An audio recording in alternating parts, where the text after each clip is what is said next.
স্বামীকে সবসময় চোখে চোখে রাখবেন।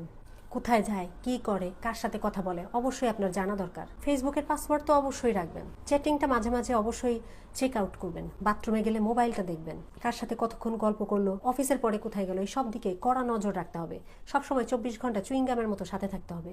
কারণ স্বামীকে আগলে রাখতে হবে, স্বামীকে বসে রাখতে হবে, নাইলে তো সংসার টিকবে না। এই কনসেপ্টে যে আপুরা বিশ্বাসী, আমার মনে হয় তাদের স্বামী অলরেডি গন, মানে ফিজিক্যালি না হলেও মেন্টালি গন। কারণ হচ্ছে মানুষ হচ্ছে স্বাধীন চেতা। প্রত্যেকটা মানুষের এইটা হচ্ছে ইনস্টিংক্টিভ একটা ব্যাপার। আপনি তাকে যত আটকায় রাখার চেষ্টা করবেন, তার প্রবণতা হবে তত বেশি ওইটা ভেঙে বের হয়ে যাওয়ার। এইটা একটা ছোট্ট শিশু থেকে শুরু করে বৃদ্ধ বনিতা পর্যন্ত সেম রুলস প্রযোজ্য। আপনার একটা ছোট বাচ্চাকেও যদি আপনি বারবার একটা জিনিস করতে নিষেধ করেন, এটা করো না, ওটা ধরো না, ওটা খেও না, ও ঠিক ওইটাই করবে ঘুরে ফিরে। আর আপুরা, আপনার সম্পর্ক যদি এমন হয় যে আপনাকে পার্টনারশিপ না, পুলিশিং করতে হচ্ছে, আপনাকে গোয়েন্দা বিভাগের দায়িত্ব পালন করতে হচ্ছে, আপনাকে সবসময় চোখে চোখে রাখতে হচ্ছে, তাহলে এটা আসলে কোনো সম্পর্কের ভিতরে পড়ে না। সম্পর্ক মানে দুই পক্ষের সন্ধি।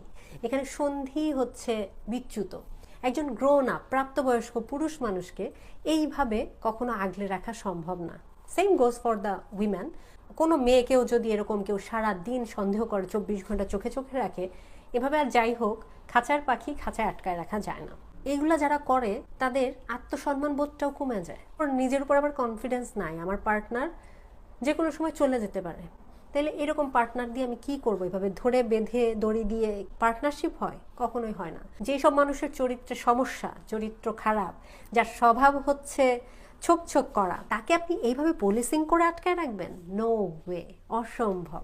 একটা টিনেজারের একটা বাচ্চা ছেলে বা মেয়েকে তাই বাবা মা মনের বিরুদ্ধে আটকায় রাখতে পারে না। তাদের যা করা ঠিকই তারা কোনো না কোনোভাবে পথ অবলম্বন করে করে আসে। সেখানে একটা প্রাপ্তবয়স্ক পুরুষকে এইভাবে পুলিশিং করে আসলে পার্টনারশিপ সম্ভব না। আপনি যদি গরু ছাগল বেঁধে রাখার দায়িত্বে নিয়োগ হন, নিজেকে যদি রাখাল মনে করেন, তাহলে আপনি এগুলো করতে পারেন, কিন্তু এতে আসলে সাস্টেইন করে না কোনো সম্পর্ক।